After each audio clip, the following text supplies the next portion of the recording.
Pengertian animasi adalah kumpulan gambar yang diolah untuk mewujudkan ilusi dari pergerakan dengan tujuan menampilkan suatu urutan gambar. Inti dari animasi memberikan gambaran pergerakan mengenai suatu objek. Fungsi dari penggunaan animasi dalam simulasi sistem yaitu agar model simulasi yang dibuat dapat terlihat lebih realistis dan lebih nyata, serta dapat merepresentasikan kondisi sebenarnya. Animasi statistik adalah data statistik yang disajikan dalam gerakan atau perubahan visual yang bertujuan untuk memungkinkan pemahaman yang lebih baik bagi pembacanya.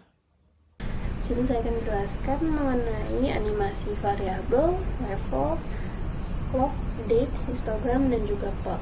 Kita mulai dari animasi variabel terlebih dahulu, yang mana animasi variabel digunakan untuk menampilkan nilai dari suatu variabel, atribut, ataupun expression.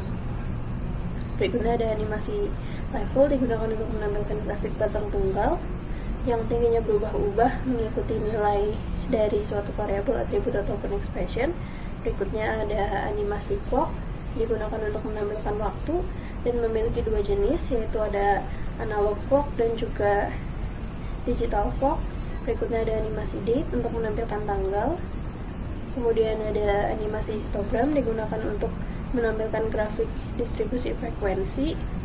Berikutnya ada animasi plot yang digunakan untuk menampilkan grafik garis ataupun line dari suatu variabel, atribut, ataupun expression.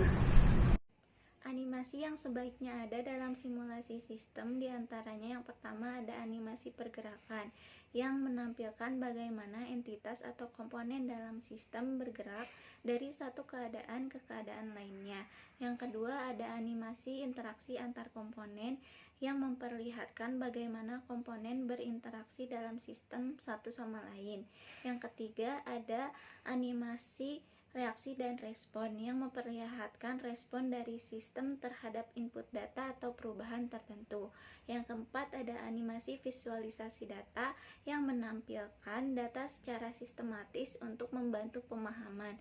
Dan yang terakhir ada animasi pengembangan dan evolusi yang menampilkan perubahan atau pengembangan sistem dari waktu ke waktu.